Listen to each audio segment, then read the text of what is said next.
હાંજે ઠગુક ઠગુક આવ્યા, થોડું સારું હતું, પણ ગોસાઈજીના વચનામૃત નહીં છોડવાના. કાન આવી, હાજરાજ આપની કૃપાથી આવી, બેસ. સત્સંગને વિરામ આપ્યો એટલે મુખિયાજી આવ્યા. જેરાજ પૂછો. એ કે કાન તને એક વાત પૂછવી છે, બધાની હાજરીમાં પૂછું કે પછી કે હાજરીમાં જ મારવાલા? દોષ હોય તો હાજરીમાં ધોવાઈ જાય ને. એ કે કાન મુખિયાજી તારે ત્યાં પાતર દેવા આવ્યા તો તે પાતર સરાવીને પાછી પ્રસાદી પાતર ધરાવતી હતી? એ કે હા. એ કે કાન તને પૂછું છું, પ્રસાદી ધરાવતી હતી? એ કે હા. બીજી વાર? એ કે 2-3 વાર. કાન તે કેમ આવું કર્યું? એ પ્રસાદી નહોતી એટલે. ગુસાઈજી કે શું કહેશું? જેરાજ આ તમે પધરાવી દીધો છો ને, કેવો નટખટ છે, તમે ઓળખો છો ને? એ કે આ ક્યાંય હકણો રહે છે? એ કે હા. મેં પાતર ધરાવી તો 12 મોર બોલતા હતા, ટેહું ટેહું. જેવા બોલવા માંડ્યા ને તો હાથ હેઠો અને 12 દોડ્યો, આ તમારો લાલો મારા માથે પધરાવી દીધો છે, આ નટખટ્યો.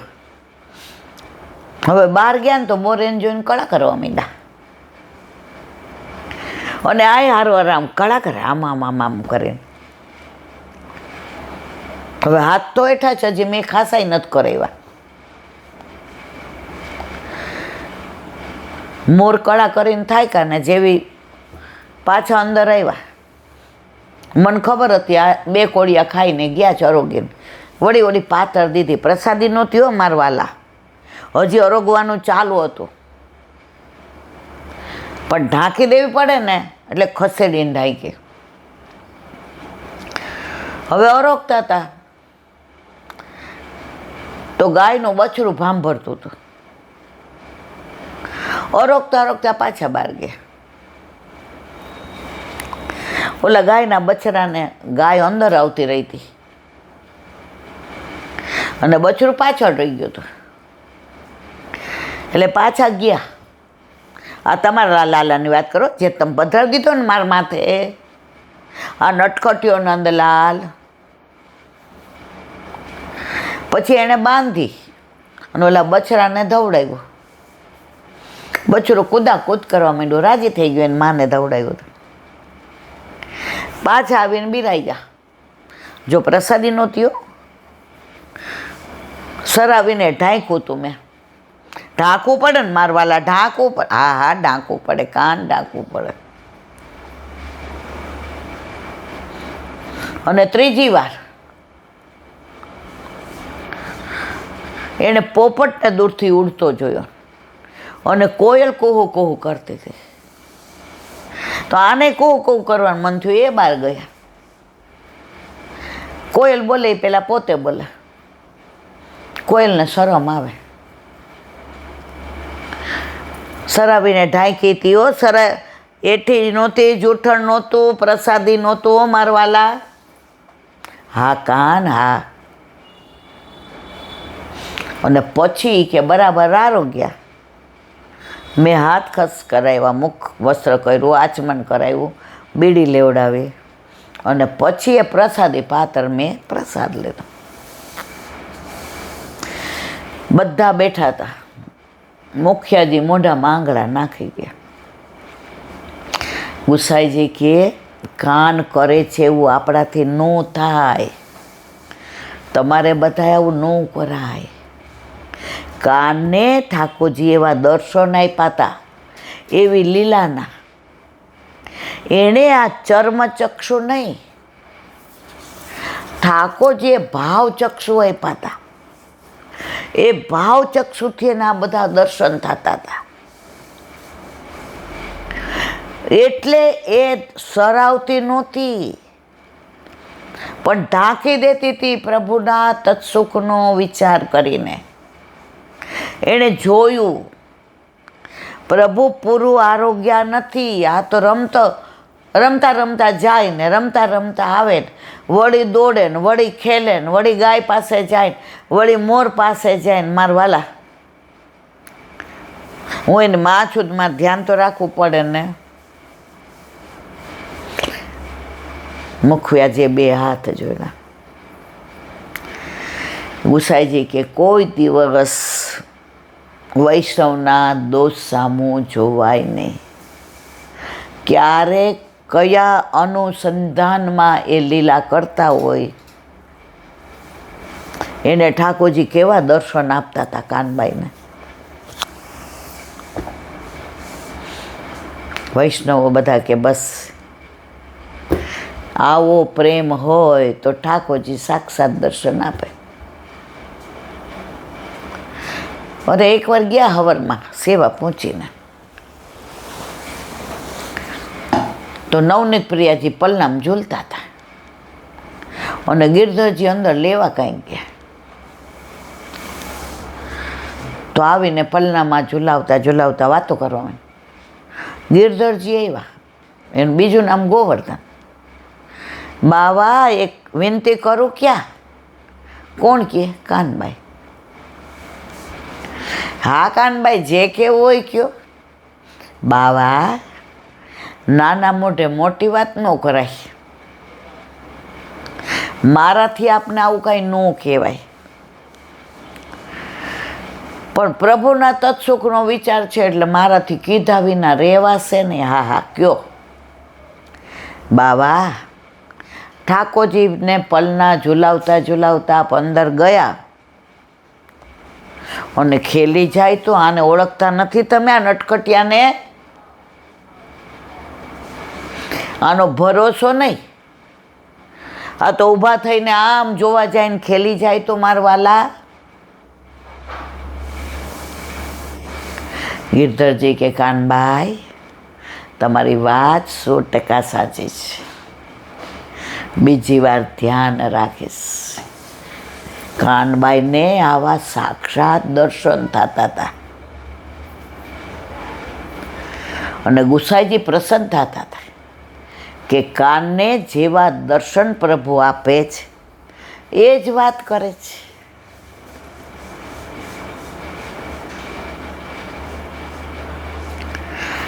એકવાર કાનબાઈના ઠાકોરજી પધરાવ્યા અહીંયા. દેવકા બેટીજીને કીધું કે હા, આ બધાએ સાંભળ્યું એટલે બહુ લંબાણ નથી કરતી. કામે ગયા. દેવકા બેટીજીને વિનંતી, ધ્યાન રાખજો, મારો નટખટિયો છે એને બરાબર પોઢાડજો. બરાબર. કાનબાઈ તું મને કહેશ? એ મારા વાલા હા ધ્યાન રાખ, મા ઠાકોરજીને ધ્યાન રાખ. હવે જ્યાં કામે ગયા હતા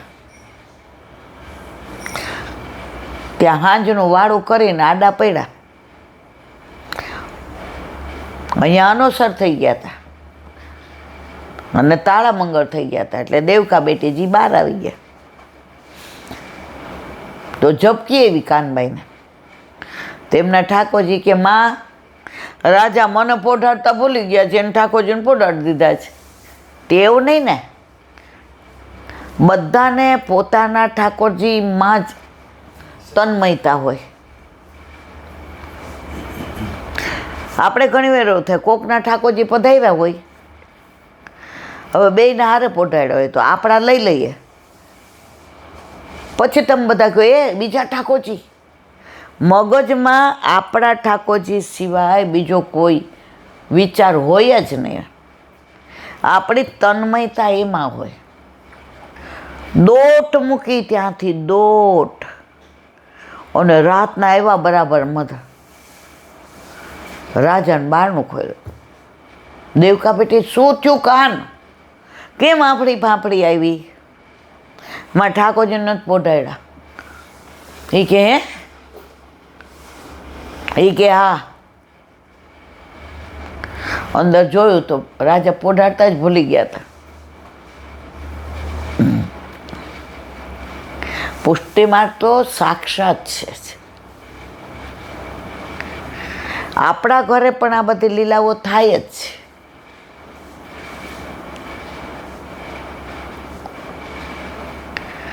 તમને વિશ્વાસ હોય કે મારા ઘરે બિરાજતા મારા ઠાકોરજી સાક્ષાત છે, તો આ બધી લીલા થાય જ છે.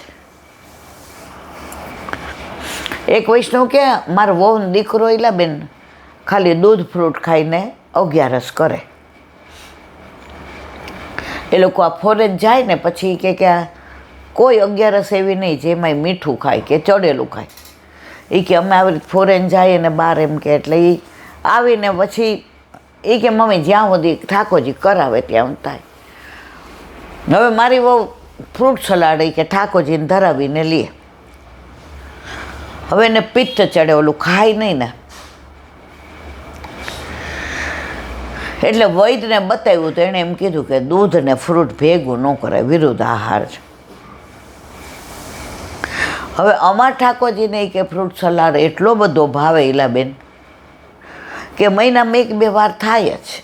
એમાં ખાસ 2 અગિયારસ થાય. હવે એને પિત્તનું કીધું અને આ દૂધ ને ફ્રૂટનું કીધું. એટલે કે મમ્મી હવે આ વખતે કે આપણે બાસુંદી કરીએ. સારું એ કે. હવે બીજી અગિયારસ આવી તો એને સાસુના મનમાં એમ થયું કે આજે આટલા 20 વર્ષથી ઠાકોરજી અગિયારસે લગભગ બીજું બધું તો હોય જ, રોટલી ને દાળ ભાત ને શાક ને કે લાડવા કર્યા હોય કે ખમણ હોય ખાંડ, એ બધું તો હોય જ. એ બેન સખડી ધરે, પણ ફ્રૂટ સલાડ તો અવશ્ય અગિયારસે હોય. એટલે ઠાકોરજી એવાયા.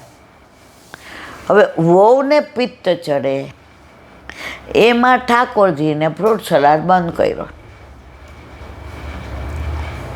હવે એક અગિયારસ બંધ કર્યો. બીજી અગિયારસ આવી તો સવારમાં સાસુ બધી તૈયારી કરતા હતા. માખણ ઓલું એ કે પહેલાં માખણ અમે છે ને અઠવાડિયાની મલાઈ ઈલાબેન ભેગી કરતા અને પછી મેળવી દઈએ, અને પછી કે માખણ એટલે 7 દીના ગોળા વાળીને મૂકી. પણ એ કે છેલ્લે તો એવું ખાટું. પછી કે અમને એક વહુજીએ શીખવાડ્યું. એ કે માનો કે તમારા ઘરે 2 લીટર દૂધ આવે, 2.5 લીટર આવે, લીટર આવે, 500 આવે, એની જે આટલી મલાઈ વળે ને ફ્રીજમાં, એ ઠાકોરજીને ડબ્બી જુદી રાખવાની. એ મલાઈ એમાં લઈ લેવાની અને એમાં મેળવણ નાખી હલાવીને મૂકી દેવાનું. બીજે દી સવારે તમારી કટોરી જેટલું માખણ એમાં થાય. તમે ચમચીથી હલાવો ને કોણી કોણી તમને રાજી થઈ જાઓ, અને રોજ પ્રભુને તાજું માખણ મળે. પ્રભુ પ્રસન્ન થઈ જાય. તો અમને એણે શીખવાડ્યું. એટલે એ કે હું કરતી હતી બધું. ગોરસ, સૂકો મેવો, લીલો મેવો, મિશ્રી, એક સ્વીટ હતી. હવે મારા મનમાં વિચાર આવ્યો કે 20 વર્ષથી પ્રભુ 2 અગિયારસે ફ્રૂટ સલાડ તો હોય ને હોય જ. એને બહુ ભાવતો હશે તો જ ને. હવે ગઈ અગિયારસે ન કર્યો. એટલે આ અગિયારસે ભલે વહુ ઠાકોરજી પછવાડે ન લે, પણ ફ્રૂટ સલાડ તો કરવો છે. એટલે જોયું તો દૂધ તો ઘણું હતું, મંગાવવાની જરૂર નહોતું, ગાયનું દૂધ મંગાવે. ત્યાં વહુ નીચે આવ્યા. મમ્મી આજે ફ્રૂટ સલાડ કરવો છો? ગઈ અગિયારસે નહોતો કર્યો ને તો મને એવું લાગે ઠાકોરજીને બહુ ભાવે. બેટા તું ના પાડતી હતી ને તને પિત્ત, મને પિત્ત થાય છે, ઠાકોરજીને થોડું થાય છે. જો ઠાકોરજી માગીને આરોગ્યા. સાસુને એમ થયું કે 20 વર્ષથી દર અગિયારસે આરોગે છે, તો વહુને પિત્ત થાય એના માટે બંધ કર્યું. તો એનો મતલબ એમ કે વહુ માટે બનાવીએ છીએ. વહુને ઉપર એવું થયું ઝાપડતા કે ફ્રૂટ સલાડ તો પ્રભુ માટે બનાવીએ છીએ, હું તો પ્રસાદી લેતી હતી. તો તો મારે નહીં લેવાનું એટલે મારા પ્રભુને 20 વર્ષથી આરોગ્ય છે તેને ભાવતો હશે. દોડતી નીચે આવી ઝાપડતા બેયને એક હારે વિચાર આવ્યો. ત્યાં સાસુએ દૂધ તો મૂકી દીધું હતું ઉકળવા. મમ્મી આ શેનું દૂધ? બેટા મને તાર જેવો જ વિચાર આવ્યો, આ ફ્રૂટ સલાડ માટે દૂધ જો. તો આજે પણ પ્રભુ જો બોલીને નથી ગાતા, પણ આવું તમારા મારા હારે ઘણું થતું હોય.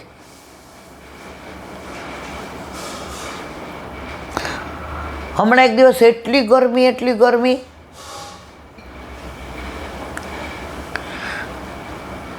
તો જરીનું વસ્ત્ર હાથમાં આવી ગયું.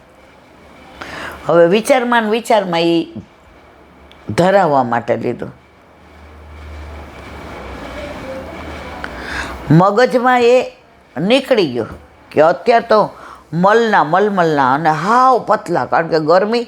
પ્રભુ તો ફૂલથી વધુ કોમળ, માખણથી વધુ કોમળ.